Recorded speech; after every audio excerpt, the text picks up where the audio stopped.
क्या सुन चुके हैं आप लोग? विचार चल रहा है पंचकोश, है ना, कि आत्मा जो है वो 5 कोश से विलक्षण है, अलग है।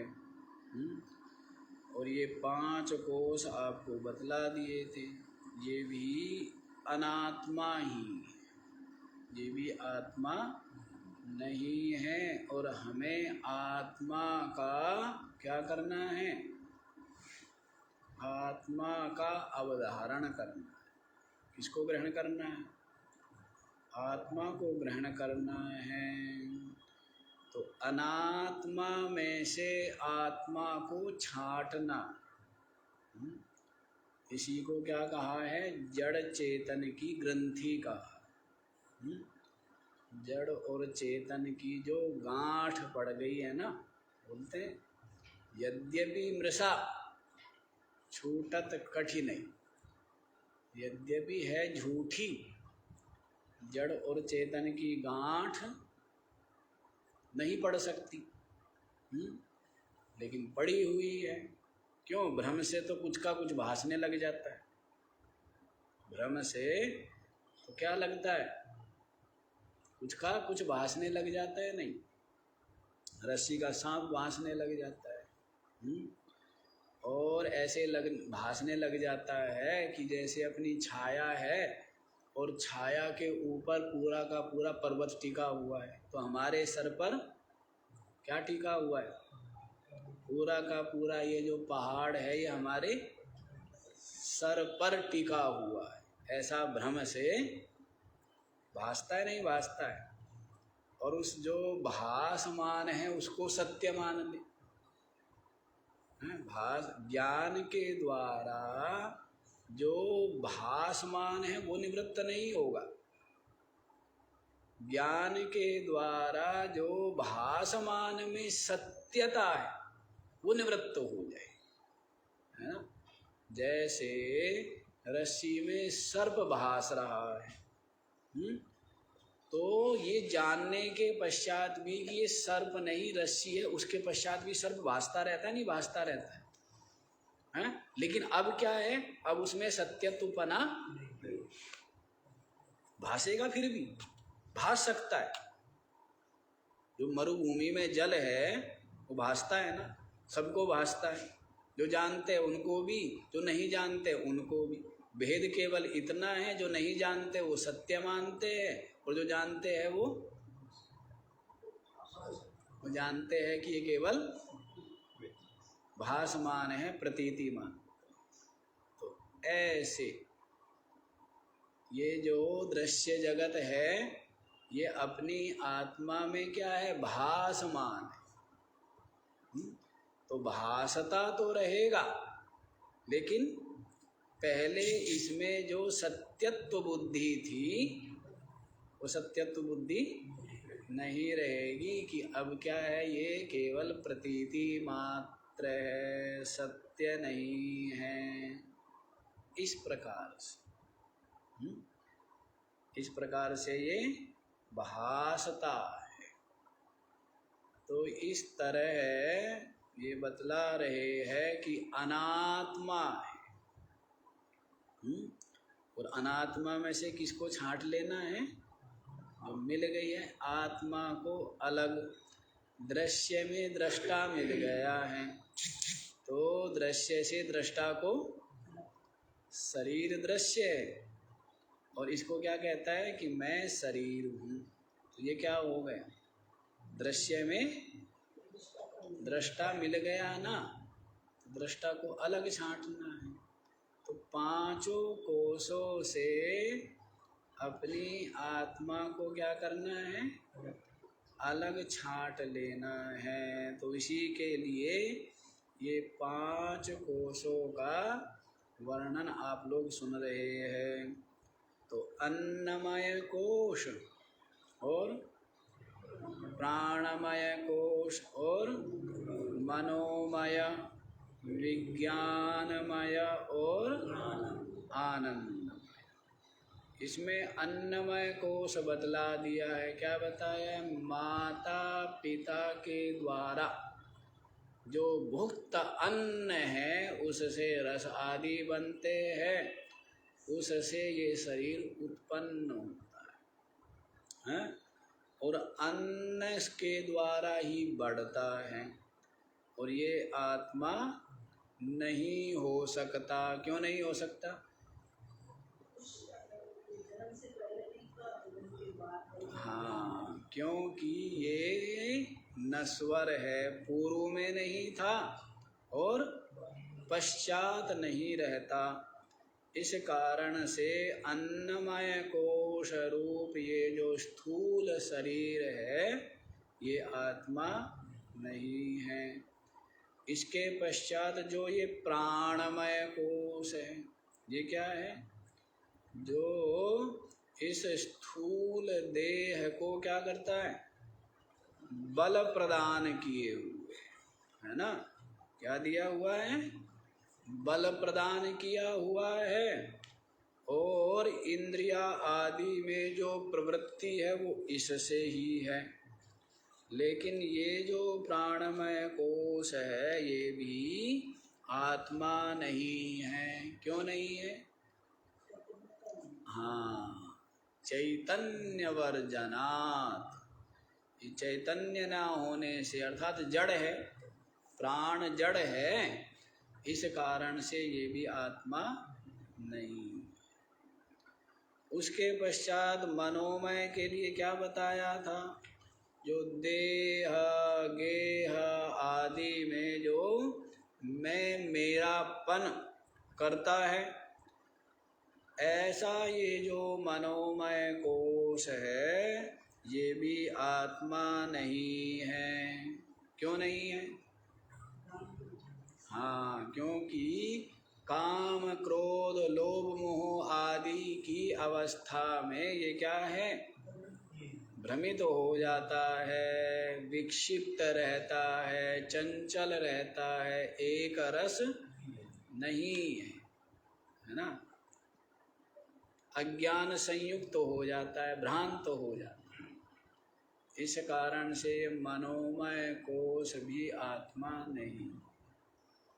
अच्छा, आप ये देखो, ये स्थूल शरीर आत्मा नहीं है, ये तो समझ में जल्दी से आ जाता है। और ये प्राणमय कोश भी आत्मा नहीं है, ये भी समझ में आपकी आ ही रहा है। तो इसका अभ्यास करना चाहिए। ये जो स्थूल शरीर में, अब जान तो लिया कि ये स्थूल शरीर मैं नहीं हूँ, लेकिन जानने के बाद भी अहमता ममता किसमें है? स्थूल शरीर में है ना? हैं?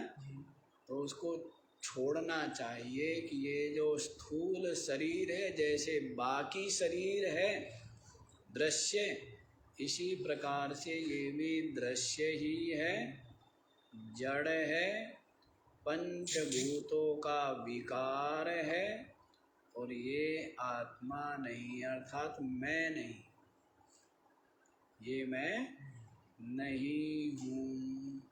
तो ऐसा सुस्पष्ट क्या हो? निश्चय होना चाहिए। जैसे हमारे लिए ये पेड़ पौधे नदी नाले पर्वत सब क्या है? दृश्य है। इसी प्रकार से ये स्थूल शरीर भी दृश्य है। ऐसा चिंतन करो। यदि स्थूल शरीर से अपने को अलग कर लिया तो ये छोटी बात नहीं है, बहुत बड़ी बात।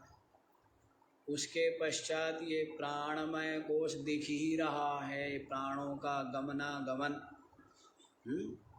वायु रूप है, जड़ है, ये भी आत्मा नहीं है, दृश्य ही है। ऐसा निरंतर चिंतन अभ्यास करना चाहिए। ऐसे ही ये जो अब ये सब कौन कर रहा है? मन बुद्धि के द्वारा हो रहा है। ये जो चिंतन हो रहा है किसके द्वारा हो रहा है? इतना तो करो। उसके पश्चात हाँ जी, ये जो मन है ये भी क्या है? ये मन भी आत्मा नहीं है, दृश्य है। मन में क्या चल रहा है? शांत है, प्रसन्न है, इसको जान रहा है ना कोई। तो ये भी दृश्य ही हुआ, ये भी जड़ अनात्मा ही हुआ, इसलिए ये भी मैं नहीं हूँ। ऐसा अभ्यास करो। पहले एक का करो, स्थूल का, पहले अन्नमय कोश का करना चाहिए। तो फिर क्या है? हाँ, फिर जो मेरा, पराया या किसी विषय वस्तु में राग है वो रहेगा क्या? स्थूल शरीर को लेकर के ही होता है ना, या इंद्रियों को लेकर के होता है। अब भोजन में जो राग है वो किसको लेकर के? इंद्रियों को लेकर के है ना। है, स्वाद लगता है और ये बेस्वाद है, तो ये सब, इन सब से भी मुक्त हो जाता है सहज ही। और ये सजाना धजाना किसका है? स्थूल शरीर का है। ये युवावस्था वृद्धावस्था किसकी है? स्थूल शरीर की। तो इस तरह इन सब से ही छूट जाता है। ये पहले स्थूल शरीर का करें। रोगी कौन है? मृत्यु किसकी है? और स्वस्थ और रोगी ये भी यही है। बूढ़ा जवान ये भी यही है। ऐसा जब सही सही ज्ञान हो, ऐसा निश्चय हो, ऐसा अनुभव हो, तो फिर आनंद है ना। नहीं है? चिंता किसकी करता है? किसी की चिंता है, बड़ी चिंता करता है। बाल बच्चों बना के रखे, नहीं बना के रखे। और ये तो क्या है? कर्म फल का भोग का आयतन है। तो कर्म फल भोग के लिए सब कुछ होगा, इसमें रोग आदि भी आएंगे ही। हाँ, इसलिए इससे अलग हो जाओ, प्राणमय कोश से भी, फिर मनोमय कोश से भी, और फिर क्या आ रहा है जी? विज्ञानमय कोश है, उसको देखिए आप लोग। 34वां श्लोक है ना। लीना सुप्तौ वपुर्बोधे व्याप्नुयादान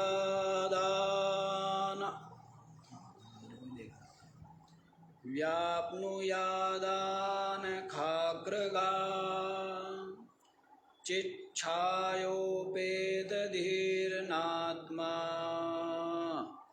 विज्ञानमय शब्दभाक्। लीना सुप्तौ वपुः बोधे व्याप्नुयाद आनखाग्रगा चिच्छाया उपेतधिः न आत्मा विज्ञानमय शब्दभाक्।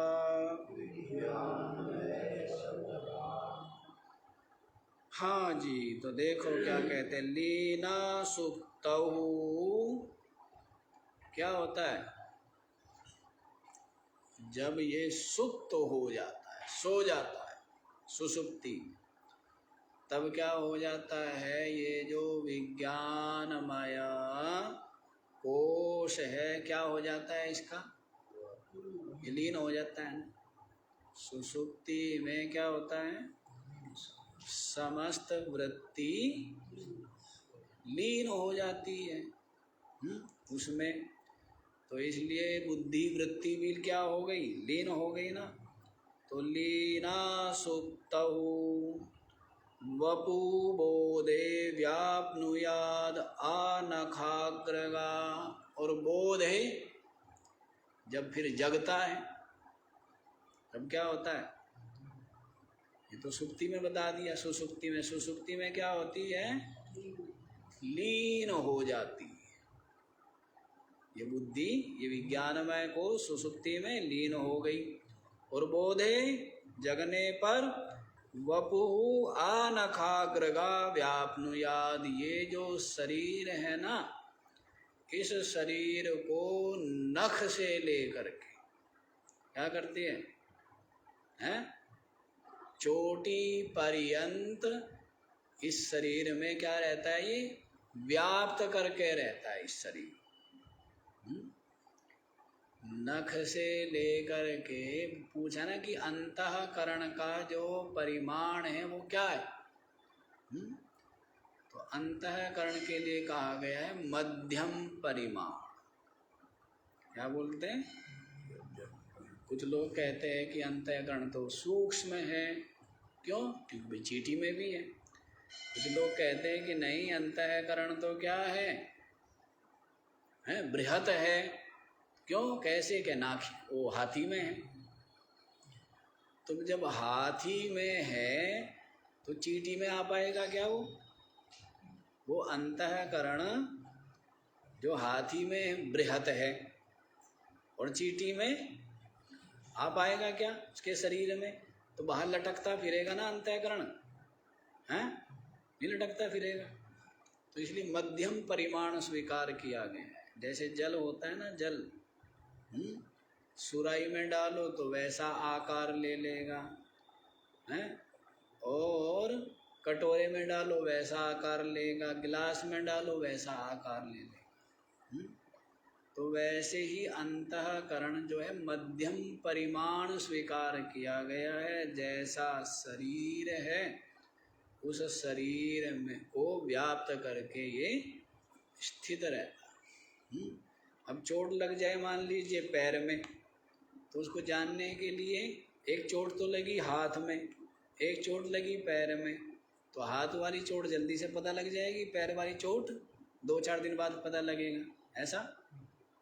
एक घंटे 2 घंटे बाद पता लगेगा। ऐसा है।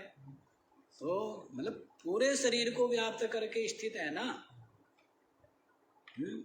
तो ऐसे तो है नहीं कि यहाँ से जाने में टाइम लगेगा। जैसे पुलिस को आने में क्या लगेगा? समय लगेगा? नहीं लगेगा। हाँ, ये चीज़ें पता होनी चाहिए। वो कहते हैं द्रौपदी का जब चीरहरण हो रहा था दुशासन, तो द्रौपदी ने बाद में शिकायत की। क्या शिकायत की? कि आप बहुत देर में आए। क्या शिकायत की? हाँ, कि बहुत देर में आए। तो श्री कृष्ण कहने लगे जब तू द्वारिकाधीश कह रही थी, क्या कह रही थी? आने में समय नहीं लगेगा क्या? हैं? यदि ये कहती क्या कि आप तो विष्णु हैं, यदि ये कहती कि आप तो वासुदेव हैं, यदि ये कहती कि आप तो क्या है, सर्वत्र व्यापक हैं, तब तो मैं तुरंत प्रकट हो जाता। लेकिन क्या बोला? द्वारकाधीश। तो समय लगेगा ना आने में। क्या फिर भी बहुत जल्दी आ गया? क्या गरुड़ ऊपर से उतर के भाग आया? ऐसा। तो वैसी बात है भाई। तो शरीर मन को जाने में समय लगेगा क्या? पैर तक जाने में, या पैरों के जो अंगूठा है उसमें चोट लगेगी तो वहां तक जाने में समय लगेगा? नहीं। क्यों नहीं लगेगा? क्योंकि व्यापक है। इस शरीर में आपका जो अंतःकरण मन बुद्धि है वो क्या है? वो व्यापक है, इसको व्याप्त करके स्थित है। इसलिए मध्यम परिमाण स्वीकार किया है। तो क्या बोला है? वपुः आनखाग्रगा व्याप्नुयाद। तो क्या है? नख से लेकर के जो शिखा पर्यंत, चोटी तक, इसको व्याप्त करके विराजमान है। चिच्छाया पे चिच्छायोपेतधि। और जी चेतन की जो छाया है उससे युक्त, उपेत माने उससे युक्त जो धी है बुद्धि, वही क्या है? विज्ञानमय शब्द भाग, उसको ही विज्ञानमय इस शब्द से कहा जाता। क्या हुआ, समझ आया? चित छाया, चेतन की जो छाया है, उससे युक्त जो बुद्धि है, उसको ही क्या कहते हैं? विज्ञानमय कोश कहते हैं। अर्थात जिस उपाधि में चेतन का आभास है। छाया माने, अब हिंदी में छाया कहेंगे और संस्कृत में आभास है ना। तो चेतन का आभास संयुक्त जो बुद्धि है, कैसी बुद्धि? अच्छा, बुद्धि जो है यदि चेतन का आभास ना हो तो जड़ ही है ना पूरी तरह, क्यों जी? बुद्धि तो पूरी तरह क्या है? जड़ है। लेकिन चेतन की क्या पड़ी हुई है इसमें? छाया है, आभास है। ऐसी जो बुद्धि है, चेतन के आभास से युक्त जो बुद्धि है, उसको ही क्या बोलते हैं? विज्ञानमय कोश कहते हैं। ना आत्मा, ये भी आत्मा नहीं, ये भी आत्मा नहीं है। क्यों आत्मा नहीं है? क्यों नहीं? क्या हेतु दिया है? छाया। क्या हेतु दिया है? कि चेतन की छाया मात्र जो युक्त है, इसलिए ये भी आत्मा नहीं है। समझ आ गया जी? और दूसरा हेतु वो भी मान सकते हैं, लीना सुप्तौ। क्या होती है? कि सुसुप्ति में क्या रहती है? लीन रहती है। ये भी हेतु मान सकते हैं। सुसुप्ति अवस्था में बुद्धि वृत्ति लीन रहती है, उस समय ये विद्यमान नहीं होती है। इसलिए भी, और आपको बता दिया था, क्या बताया था? कि जो रित क्या है, सत्य क्या है? जो तीनों कालों में विद्यमान रहे वो सत्य है, और जो तीनों कालों में विद्यमान ना रहे, कभी है कभी नहीं है, वो क्या है? वो मिथ्या है, वो अनृत है। ये बताया है। तो सुसुप्ति में लीन वृत्ति होने से ये भी हेतु दे सकते हैं जी। तो इस तरह ये जो बुद्धि प्रधान, विवेक चूड़ामणि में क्या बताया था? विवेक चूड़ामणि में बतलाया था, ज्ञानेन्द्रिया सहित जो बुद्धि है ये विज्ञानमय कोश, ये बताया था ना। ज्ञानेन्द्रियों के सहित ये क्या विज्ञानमय कोश है, ये भी आत्मा नहीं है। पंचभूतों का कार्य होने से, दृश्य होने से, जड़ होने से और परिचिन्न होने से और व्यभिचारी होने से ये भी आत्मा नहीं है। ये आप लोग सुन आए हैं, सुनी आए हैं क्या जी? सुन के और आ गए। सुने हुए को क्या है? हृदय में ठहराना चाहिए ना, उसको हृदय में रोक लेना चाहिए। ये विज्ञानमय कोश भी आत्मा नहीं है, दृश्य ही।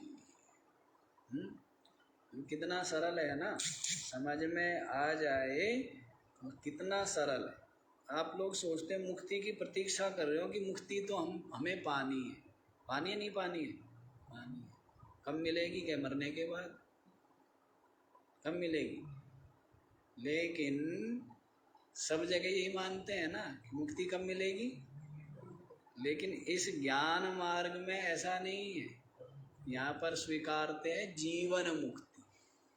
क्या स्वीकारते हैं? जीते जी मुक्त। मर के कोई मुक्त होता है? यानी कैसी कैसी बातें बनाई हुई है कि मर के मुक्त हो जाए। मर के वही मुक्त होते जो जीते जी मुक्त है। और जीते जी मुक्त होने का मतलब क्या है? हैं? जो अपने आत्म स्वरूप में विराजमान है, साक्षी भाव में विराजमान है, और जगत में जो तटस्थ है, सहज है, सरल है, हैं? समस्त राग तृष्णा वासना से रहित है, वह क्या है? निरंतर मुक्त है। क्या है? निरंतर मुक्त। कोई व्यक्ति बारंबार बताए ना, कोई व्यक्ति नशा करता है तो वो नशे से क्या है? बंधा हुआ है। नशा छोड़ दिया तो नशे से क्या हो गया? ऐसे कोई विषयों से बंधा हुआ है, उनका राग है, विषयों का राग छूट गया तो क्या है? वो मुक्त ही है। ऐसे ही जो देह गेह आदि का राग है, देह का राग है, गेह का राग है, इंद्रियों का राग है, इंद्रियों के विषयों का राग है, मन का राग है, बुद्धि का राग है, इनमें भी जो अहमता ममता है वो छोड़ दी तो वो क्या हो गया? मुक्ति। जीव भाव भी जिसका गलित हो गया, आगे आएगा आनंदमय कोश। जीव भाव भी जिसका गलित हो गया वो क्या है? मुक्ति। तो करते रहो प्रतीक्षा, क्या कि मर करके मुक्त हो। मर करके कोई मुक्त होता है? हैं? मर के कोई मुक्त नहीं होता है। हाँ, जो जीते जी मुक्त है वही शरीर छूटने के बाद वो मुक्त ही है, वही मुक्त होता है। उसी को विदेह मुक्ति कहते हैं। उसी को क्या कहते हैं? कैवल्य पद कहते हैं, कैवल्यता। लेकिन वो कैवल्यता शरीर रहते रहते आनी चाहिए ना। तो केवल ज्ञान मार्ग में स्वीकारते हैं इस बात को, जीते जी मुक्ति। बाकी कोई स्वीकार नहीं करता। सब कहते हैं मरेंगे तब मुक्त होंगे। हैं? कोई ब्रह्मा के लोग जाएगा, कोई विष्णु के लोग जाएगा, कोई शिव के लोग जाएगा, हैं? कोई गोलोक जाएगा, कोई साकेत, कोई वैकुंठ। कितने हैं? कहते जितने दिमाग हैं उतने हैं, जितनी खोपड़ी। लोग कितने? जितनी खोपड़ी। भगवान कितने? जितनी खोपड़ी उतने भगवान। कोई दिक्कत थोड़ी ही है, कोई समस्या है? कोई समस्या नहीं, सब कुछ है। क्योंकि अपनी ही भावना, अपनी ही कल्पना क्या होती है? वो साकार रूप धारण कर लेती है। अब भक्ति कहो, भावना कहो, श्रद्धा कहो, विश्वास कहो, संकल्प कहो, निश्चय कहो, जो भी कहना है कहो, बात तो एक ही है। तो अपनी भावना ही आकार ले लेती है। नहीं ले लेती है? मकान बना लेते, जो चाहते वो कर लेते हो ना आप। वैसे ही आपने बना रखे परलोक में भी मकान, नहीं बने हुए? बने हुए। आपकी भावना और संकल्प से क्या बने हुए? सब बने हुए। तो वैसे ही भासने लग जाएगा। जिसके अब ईसाई को अलग तरह से भासेगा, उसको भी तो भासता है भगवान, पर तुम्हारे वाला थोड़ा भासता है उसको। हैं? तुम्हारे वाला दिखेगा उनको, उसको भगवान कैसे दिखेगा? उनका अपना अलग है। मुस्लिमों का उनको वैसा दिखेगा, और आपका राम वालों को राम दिखेगा, उनको कृष्ण थोड़ा दिखेगा। और कृष्ण वालों को, अब जो राम के उपासक है वो कहाँ जाएंगे? क्या साकेत लोक में जाएंगे? और कृष्ण के उपासक वो कहाँ जाएंगे? वो लोक में जाएंगे। या वैकुंठ में तो विष्णु वाले रहेंगे। इनमें भेद कर रखा है लोगों ने। है एक ही तो सत्ता है, हैं? एक ही सत्ता, और उस सत्ता पर ही सारे के सारे संकल्प ठहरे हुए। जैसे एक जमीन है, इस पर मकान बना दिए सबने न्यारे न्यारे, जमीन तो एक ही है ना। तो वैसे ही है, एक सत्ता है। अब उसको कितने ही नाम रख लो, कितने ही रूप मान लो, वो तो आपके ऊपर निर्भर है ना। जब हांडी चाहो हांडी बना लो, जब सुराही चाहो सुराही बना लेना, घड़ा चाहो घड़ा बना लेना, जो मर्जी हो सो बना लेना, आपके हाथ में ही तो है। नहीं, ये सब एक ही है। तो आपकी जैसी भक्ति भाव है वैसा ही आपको भासने लग जाता है। वैसे ही लोक में जाओगे, वहीं पर रहोगे कुछ समय तक। कब तक रहेंगे जी? तो कहते जब तक आपके पुण्य है, जब तक आपकी भक्ति है। और जैसी याद आ जाएगी, आश्रम में कब तक रहते हो आप? जब तक घर की याद नहीं आती। और जब घर की याद आती है तब उड़ करके भाग जाते हो, नहीं भाग जाते। वैसे ही है। तो कब तक रहेंगे उसमें हैं? वैकुंठ में कब तक रहोगे हैं? जब तक संसार की और संसार के जो ये तुच्छ विषय वस्तु है इनकी याद नहीं आएगी।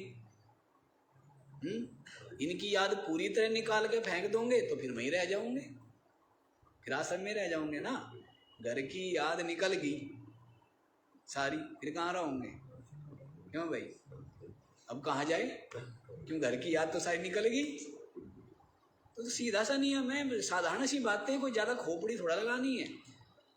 ये वासना से ही तो आता है। जैसी वासना होती है वहीं पहुंच जाता है, नहीं पहुंच जाता है। हाँ, जैसी वासना, जैसे संकल्प।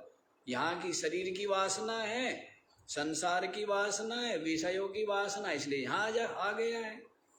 ये शरीर संसार विषय इनकी वासना नहीं रहेगी, सब गलित तो हो गई, तो जिस जहाँ की वासना होगी वहाँ पहुँच जाएगा।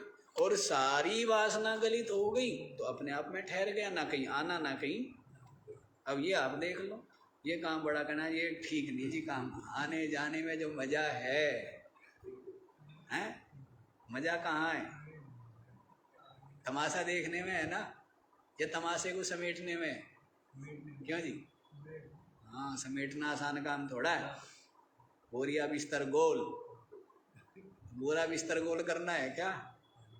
क्यों भाई? इस आने जाने के तमाशे से छक गए हो तब बात अलग है। क्यों, जो यहाँ है वही वहाँ है, जो यहाँ है वही क्या है, वही तो वहाँ भी है।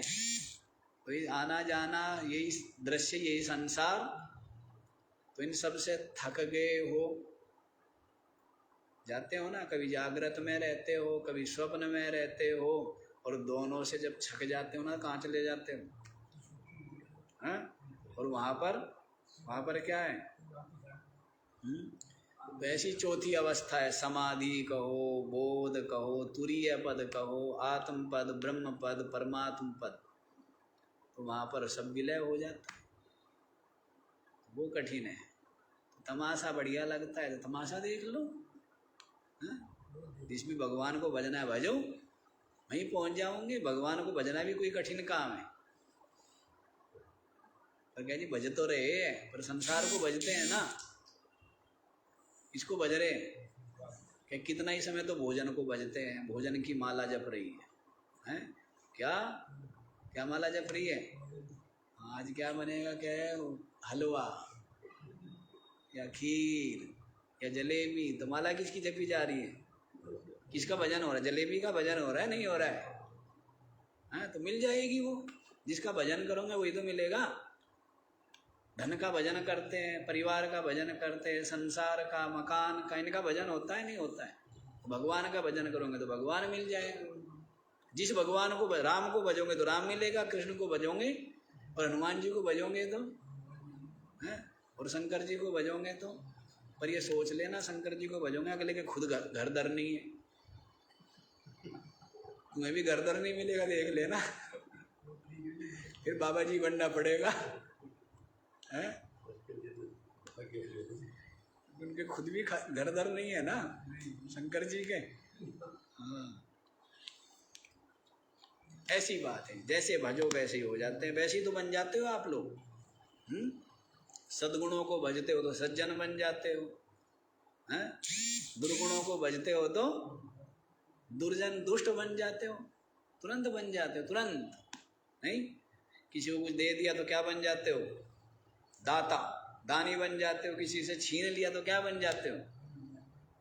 चोर बन जाते हो, नहीं बन जाते हो? झूठ बोल दिया तो क्या बन जाते हो? झूठे। और सत्य बोला तो तुरंत बन जाते हो। क्या देर लगती है? हाँ, तो जैसा बनना हो वैसा बन जाओ, आपकी इच्छा। तो क्या बन गए अभी? शरीर बन गए ना, शरीर बन गए, संसार बन गए हैं। इन सब की क्या है? विविध आशा, तृष्णा, वासना ये लिए हुए हैं, इसलिए यही इनकी ही प्राप्ति हो। चलो जी, आगे बताया जाए। ये समझ गए विज्ञानमय कोश ये भी आत्मा नहीं है। आगे बताएं तो देखो जी 35वां श्लोक। यही है ना? काचिदन्तर्मुखा वृत्ते आनंद प्रतिबिंबभाक् पुण्यभोगे भोगशान्तौ निद्रारूपेण लीयते। काचिद अंतर्मुखः वृत्ति आनंद प्रतिबिंब भाक् पुण्य भोगे भोग शान्तौ निद्रारूपेण लीयते। हाँ जी, काचिद अंतर्मुखा वृत्ति है ना? क्या होती है? अनेकों बार जब आपको किसी प्रिय वस्तु की प्राप्ति हो तब क्या होती है? कुछ देर के लिए आपकी वृत्ति ठहर जाती, शांत हो जाती है ना। ऐसी जो वृत्ति अंतर्मुखा क्या हो जाती है? वो अंतर्मुख होगी ना, बहिर्मुख नहीं है ना।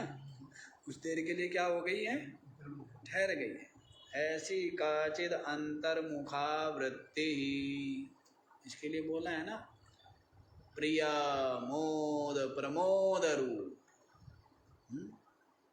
क्या होती है? प्रिय वृत्ति, फिर मोद रूप वृत्ति, और फिर क्या है? प्रमोदित वृत्ति। क्या होती है? गुलाब जामुन देखा बनते हुए, देख करके क्या हो गया? प्रिय वृत्ति हुई ना। गुलाब जामुन देख करके कैसी वृत्ति हुई? फिर गुलाब जामुन आपके हाथ में रख दिया, क्या हो गया? बड़े मुदित हुए ना, बड़े प्रसन्न हुए। और फिर गुलाब जामुन मुंह में रख लिया, फिर क्या हो गया? प्रमोद हो गया ना, नहीं हुआ? हाँ, ऐसे प्रिय मोद प्रमोद जानेंगे। हाँ, तो ऐसी प्रिय मोद प्रमोद रूपा जो वृत्ति है, ये कब रहती है? ये आनंदमय कोश में रहती है। तो देखो क्या बताया है? अंतर्मुखा वृत्ति का चिद माने कभी, किसी तरह, किसी प्रकार से जो अंतर्मुखा वृत्ति है, आनंद प्रतिबिंब भाक, जो अपनी आत्मा है, वो क्या है? आनंद घन है। क्या है? सच्चिदानंद घन बोलते हैं ना, सत घन बोलते हैं ना, सच्चिदानंद भगवान की। अब वो सच्चिदानंद भगवान कहाँ है? आपके हृदय में है ना। सच्चिदानंद भगवान जो सद घन है, चिद घन है और आनंद घन है। तो आनंद प्रतिबिंब भाग, आनंद के जो प्रतिबिंब है उसको ग्रहण करने वाली, आनंद प्रतिबिंब से जो युक्त है, पुण्य भोगे। कब होती है जी वृत्ति? हैं? जब आदमी के पाप आते तब, या पुण्य आते हैं तब? क्यों जी? पुण्य ना, पुण्य भोग। जब पुण्य का भोग होता है उस समय प्रिय वस्तु की प्राप्ति होती है ना।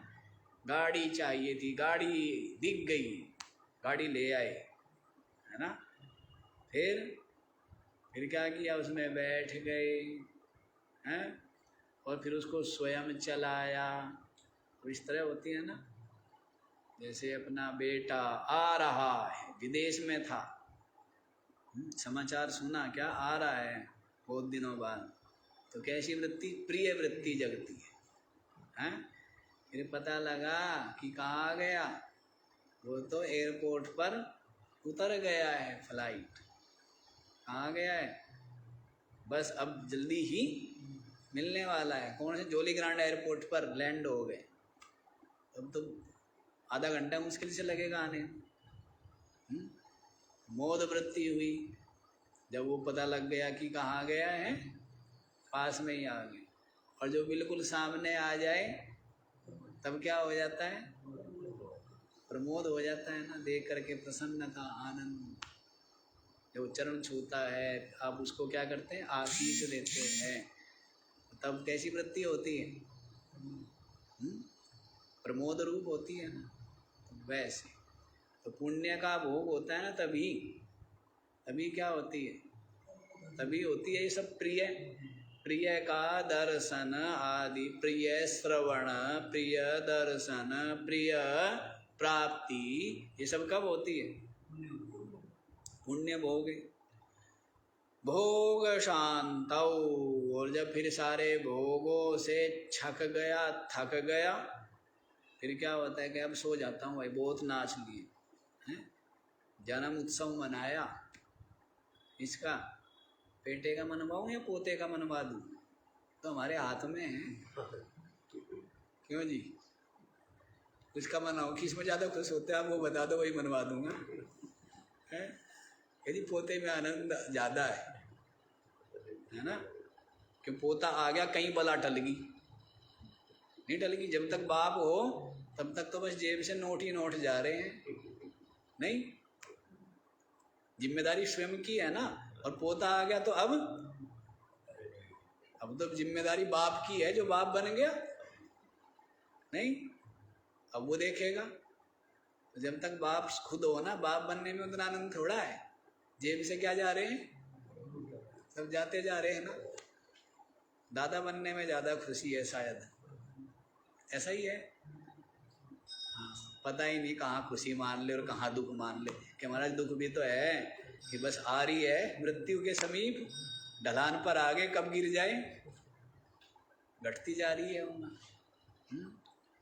चलो जन्म दिवस मना लिया, पोते का मना, ठीक, खूब उसमें नाचे कूदे गाए बजाए, फिर थक गए ना, खूब आनंदित थे, खूब प्रसन्न थे, खूब आनंद आ रहा था। अब थक गए, अब क्या कहते हो, बस भाई अब सो जाते। जब सो जाते तब होश रहती है क्या, क्यों जी, कहाँ पड़े, कैसे पड़े, कोई होश, थक के चूर पड़, थक के पड़े हुए हैं ना। तो भोग शांतौ, अब तक क्या कर रहे थे, भोग रहे थे ना। कहीं ये क्या है, जलेबी, पकवान बहुत बनाते, ये क्या है कि ये इमरती, तो क्या ये गुलाब जामुन, ये बालूशाही, और ये चाट, और ये गोलगप्पे, हाँ, ऐसी ऐसी चीज़ें बनाते हैं ना, पार्टी करते हो जब घर पे, तो ये सब चीज़ें तो भोग रहे थे। लेकिन अब क्या हो गए, सबसे मन भर गया, पेट भर गया, तो अब कहते हैं कि भोग शांतौ निद्रा रूपेण लीयते, निद्रा रूप से वो भी लीन हो जाती है वृत्ति। कौन सी वृत्ति, जो आनंदमय रूप वृत्ति है ना, वो आनंदमय रूप वृत्ति भी विलय हो जाती है। इसी का नाम आनंदमय कोश है। इसी का नाम क्या है, आनंदमय कोश। समझ आ गया है, क्या बताया, जब अंतर्मुख हो जाए, काचिद अंतर्मुखा वृत्ति, वृत्ति क्या हो गई? अंतर्मुख हो गई है। आनंद प्रतिबिंब भाग, आनंद कहाँ से आ गया? अच्छा अब ये बताओ आनंद कहाँ है? विषयों में आनंद है, किसमें आनंद है? आनंद, जो आनंद रूप तो अपनी आत्मा है, विषयों में आनंद नहीं है। यदि धन में आनंद होता तो सदा मिलना चाहिए ना, गाड़ी में आनंद होता तो सदा मिलना चाहिए, भोजन में आनंद होता तो सदा मिलना चाहिए। भोजन में आनंद आ रहा था, समाचार मिला कि व्यापार में घाटा हो गया, अब आनंद आ रहा है क्या? नहीं आ रहा है। क्यों नहीं आ रहा है? यदि आनंद होता तो आनंद तो आना चाहिए ना। अब जैसे सर्दी में कंबल में क्या आता है, लेकिन वही कंबल गर्मी में पास भी रख दो ना तो भी, अरे कह रहे वैसे ही गर्मी लग रही, पास रख दी इससे और गर्मी निकलेगी, जैसे हीटर है वो। है? तो जो आनंद है वो विषय में हुआ, वस्तु में हुआ, किस में आनंद? आनंद होता कैसे है कि आपका जो मन है, वृत्ति है, वो निरंतर चंचल रहती है। जब कोई वस्तु आप चाह रहे थे वो वस्तु मिल गई, उस समय के लिए आपकी वृत्ति शांत हो गई, एकाग्र हो गया चित्त। इस और आत्मा का विशेष उस पर क्या पड़ता है? जैसे एकाग्र होता है विशेष आभास पड़ता है, और इसलिए किसकी अनुभूति होती है? सुख की आनंद। तो कहाँ से आया पता है नहीं, समझता कहाँ है? वही वाली स्थिति है ना, कस्तूरी, जैसे हिरण कस्तूरी मृग जिसकी नाभि में है, और वो कहाँ ढूंढता है? बाहर ढूंढता है ना, जंगल में। ढूंढते ढूंढते मर जाता है। वही स्थिति इस जीव के, ढूंढता कहाँ है? कभी देश में, कभी विदेश में, कभी मकान में, कभी दुकान में, कभी धन में, कभी पद में। सुख ढूंढ रहा है ना। जबकि सुख सिंधु, सुख को कहाँ तू खोज, सुख सिंधु भीतर है भरा, ऐसे आया ना। सुख सिंधु कहाँ भरा हुआ है?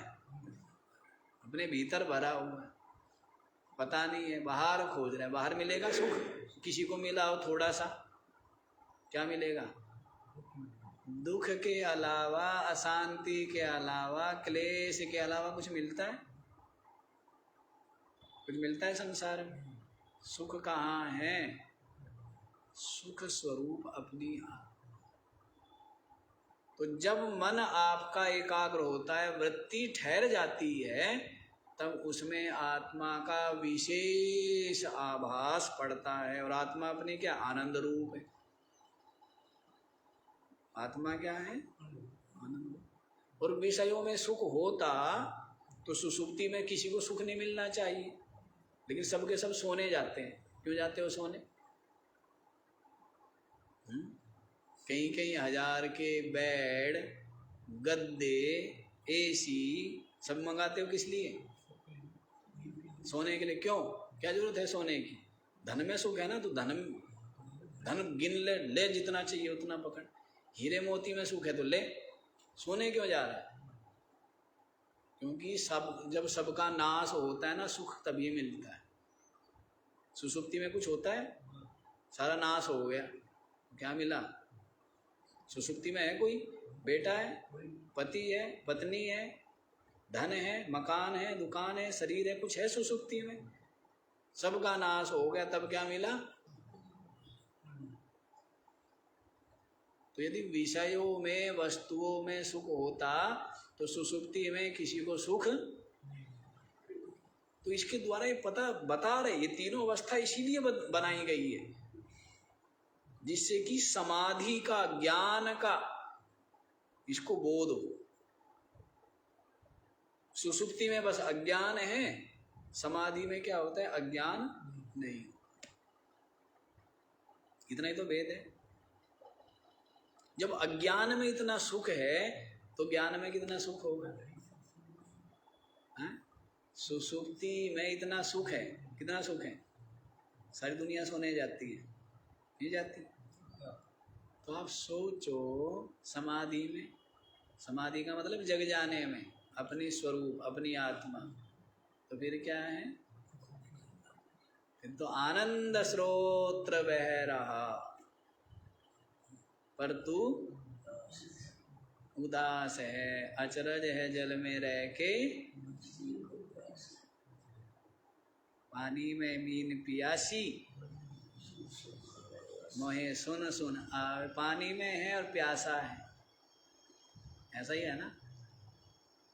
तो आप क्या है? वो तो आनंद सिंधु, लेकिन है क्या जीवन में?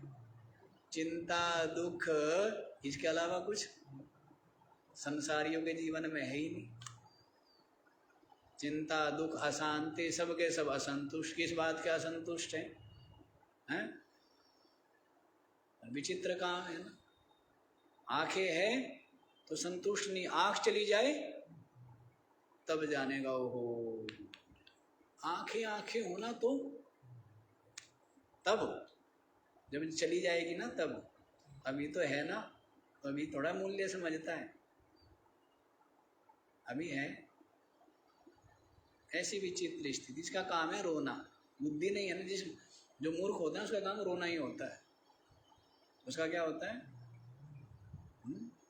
उसको 1 लाख दे तब भी रोएगा, 1 लाख ही तो है। 10 लाख तब भी रोएगा, 10 लाख ही तो है। 1 करोड़ के 1 करोड़ ही तो है, क्या 10 करोड़ 10 करोड़ ही तो है, क्या 10,000 करोड़ ही तो है। उसका काम तो रोना ही है। मूर्ख है ना। और जो समझदार है उसके पास ढेला नहीं है, वो सोचता है 1 रुपया ये भी फालतू क्या करना, क्या करूँ इसका। समझदार जो है वो क्या करूँ इसका भी। जिसके पास विवेक है, समझ है। मूर्ख का काम तो रोना ही है। अच्छा जी, चलो यहीं पर देखो क्या बतलाई है। आनंदमय कोश। जब आपकी वृत्ति अंतर्मुख हो जाती है, किसी भी प्रिय वस्तु के प्राप्ति दर्शन आदि होने पर, कुछ देर के लिए वृत्ति अंतर्मुख हो गई है और आनंद प्रतिबिंब वाली जो वृत्ति, वही क्या है? आनंदमय कोश। वही क्या है?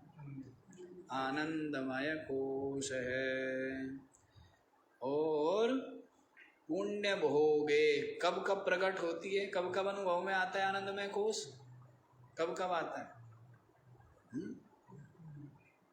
जब वो अनुकूल पुण्य भोग होता है ना तब। और सुसुप्ति में विशेष रूप से, सुसुप्ति में भी आता है ना आनंदमय कोश, हैं? तो ये भी क्या है? ये भी आत्मा नहीं। आनंदमय कोश भी आत्मा नहीं। पीछे बताया था ना, अन्नमय कोश तो स्थूल शरीर में है। 3 शरीर है ना, स्थूल शरीर, सूक्ष्म शरीर, कारण शरीर। तो 1 कोश तो है स्थूल शरीर में, 3 कोश किस में है? सूक्ष्म शरीर। कौन कौन से? प्राणमय, मनोमय और विज्ञानमय। 3 कोश किस में है? सूक्ष्म शरीर में। और 1 कोश है कारण शरीर में। कौन सा? आनंद। विशेष प्रकटन की, जैसे जागृत में हम हैं तो तीनों है ना। जागृत में स्थूल शरीर भी है, सूक्ष्म शरीर भी है, कारण शरीर भी है, लेकिन विशेष किसकी प्रधानता है? स्थूल शरीर की है ना। जागृत में क्या है? वैसे तो आपका किसी के प्रति बहुत सम्मान करो, आपके मन में बड़ा सम्मान है, लेकिन उस सम्मान को यदि आप प्रकट नहीं करोगे स्थूल शरीर से, तो फिर मन में तो बहुत है पर मैं दिखाता ही तो नहीं। होते हैं ना, क्या होते हैं? मन में बहुत है, दिखाएगा नहीं तो कैसे पता लगे। जागृत में तो क्या है? सारा व्यवहार किसका? स्थूल शरीर का ही तो, स्थूल भोगों का ही है। सूक्ष्म शरीर जो स्वप्न है उसमें सूक्ष्म शरीर की प्रधानता है। और सुसुप्ति में कारण शरीर की प्रधानता है। तो क्या जागृत में दूसरे शरीर नहीं है? जागृत में है, और प्रधानता किसकी है? भाई सूक्ष्म आपके मन में जो भाव है वो भी तो स्थूल शरीर से प्रकट हो रहे हैं ना जागृत में। क्रोध भी कैसे पता लग रहा है? पता लग रहा है। प्रसन्नता किससे पता लग रहा है? लेना और देना, आपका लेने का भाव है या देने का भाव है, तब स्थूल शरीर से पता लगता है ना। इस तरह समझ आ गया। तो जागृत में स्थूल शरीर की प्रधानता, स्वप्न में और सुषुप्ति में वैसे ही जो स्थूल शरीर है इसमें एक कोष, सूक्ष्म शरीर इसमें 3 कोष, और कारण शरीर इसमें क्या है? कौन सा? आनंदमय। तो सुषुप्ति में क्या रहता है? आनंद ही आनंद रहता है ना। ये भी आत्मा नहीं है, क्योंकि ये भी एक वृत्ति मात्र ही है। ये भी क्या है? वृत्ति मात्र ही है, अज्ञान की, तम की। ये भी जड़, ये भी दृश्य है, ये भी अनात्मा है, ये भी आत्मा नहीं। समझ आ गया? समझ आ गया। समय भी भाग रहा है, आगे वाला भी बता दिया जाए। आगे वाला भी देखी। देहादभ्यन्तरं प्राणः, प्राणादभ्यन्तरं पुनः, ततः कर्ता ततो भोक्ता, गुहाशेयं परंपरा। हाँ जी। देहाद अभ्यंतरम प्राणः, प्राणाद अभ्यंतरम पुनः, ततः कर्ता ततः भोक्ता, गुहा सा इयं परंपरा। अच्छा जी, अंदर अंदर बता रहे हैं। देह के अंदर या देह से जो अभ्यंतर है वो क्या है? प्राणमय। क्या है? जो ये देह है अन्नमय कोश, इससे अभ्यंतर, इससे सूक्ष्म, इससे ज्यादा नजदीक कौन है? प्राण। प्राणों से भी ज्यादा नजदीक कौन है? हमारे मुझ आत्मा के प्राणों से भी ज्यादा नजदीक क्या हो गया? मन, मनोमय। और मनोमय से भी नजदीक क्या है? विज्ञानमय। और विज्ञानमय से भी ज्यादा नजदीक कौन है मेरे? आनंदमय, है ना। तो इस तरह तो स्थूल शरीर तो बड़ा दूर हो गया ना, है। और बाकी धन और पुत्र और पत्नी, बाकी सब चीजें और बहुत दूर दूर है। और बोलता क्या है? झूठ। क्या कहता है? झूठ बोलता है ना। क्या कहता है? कि सबसे ज्यादा प्यारा क्या है? हाँ, पति पत्नी कहते हैं ना कि सबसे ज्यादा प्यारा क्या है? पति कहता है तू ज्यादा प्यारी है, प्राणों से भी ज्यादा। और पत्नी क्या कहती है? वो भी यही कहती है कि प्राणों से भी ज्यादा प्यारा। जबकि झूठ बोलते हैं ना, हैं? भी झूठ बोलते हैं, स्वार्थ है। सबसे ज्यादा प्रिय कौन है? अपनी आत्मा। जी तो समझाया है याज्ञवल्क्य जी महाराज ने बृहदारण्यक उपनिषद में अपनी पत्नी मैत्री को कहा है कि धन धन के लिए प्रिय नहीं, अपने लिए प्रिय है। पुत्र पुत्र के लिए प्रिय नहीं, अपने लिए प्रिय है। पत्नी पत्नी के लिए प्रिय नहीं, अपने लिए प्रिय है। पति पति के लिए प्रिय नहीं, अपने लिए प्रिय है। हैं? किसके लिए प्रिय है? पुत्र पुत्र के लिए प्रिय है या अपने लिए? अनुकूल है तो प्रिय, अनुकूल ना हो तो ले बेदखल, कोई मतलब नहीं है, मर जा। है ना। तो झूठा बोलते रहते हैं ना, झूठ में ही व्यवहार चलता है, सब झूठ में ही है, चल ही रहा है सब झूठ में। अपने शरीर से भी ज्यादा इंद्रियों से भी ज्यादा, प्राण मन बुद्धि से भी ज्यादा प्रिय क्या है? अपनी आत्मा। और इससे पहले हम क्या कहा करते हैं? अहंकार। अहंकार ज्यादा प्रिय है ना व्यक्ति। सबसे ज्यादा प्रिय क्या है? यदि सामान्य रूप से देखे व्यवहार में तो सबसे ज्यादा प्रिय क्या है? अहंकार। अहंकार से प्रिय कुछ है? अहंकार से प्रिय कुछ भी नहीं है व्यक्ति। सबसे प्रिय अहंकार। और अहंकार भी कहाँ से आ रहा है? ये गंगा जी कहाँ से आ रही है? हैं? गंगोत्री से आ रही है ना। तो ये अहंकार कहाँ से आ रहा है? ये भी अपनी आत्मा से ही आ रहा है ना। लेकिन ये क्या हो गया? मलिन हो गया ना। जैसे गंगा जी में कूड़ा कचरा डाल दिया, गंगा जी को गंदा कर दिया, वैसे ये भी क्या हो गया? मलिन हो गया ना। गंगोत्री में तो बिल्कुल निर्मल है, तो अपनी आत्मा तो अत्यंत निर्मल है ना। और ये अहंकार किस लिए होता है? मन का, बुद्धि का, धन का, पद का, ये जुड़ जाते हैं चीजें इसमें। अनात्मा जुड़ गई इसलिए मलिन हो गया। जो जो कूड़ा गिरता गया वैसे वैसे गंदा होता गया।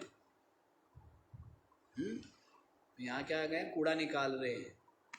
जब कूड़ा निकल जाएगा तो क्या रह जाएगी? गंगा जी रह जाएगी। ये नदी नाले नहीं गिरेंगे तो क्या रहेगी? निर्मल रहेगी ना। ऐसी निर्मल की बात है। बाकी देखो, चलो कल विचार करेंगे। आज इतना ही रखो। ओ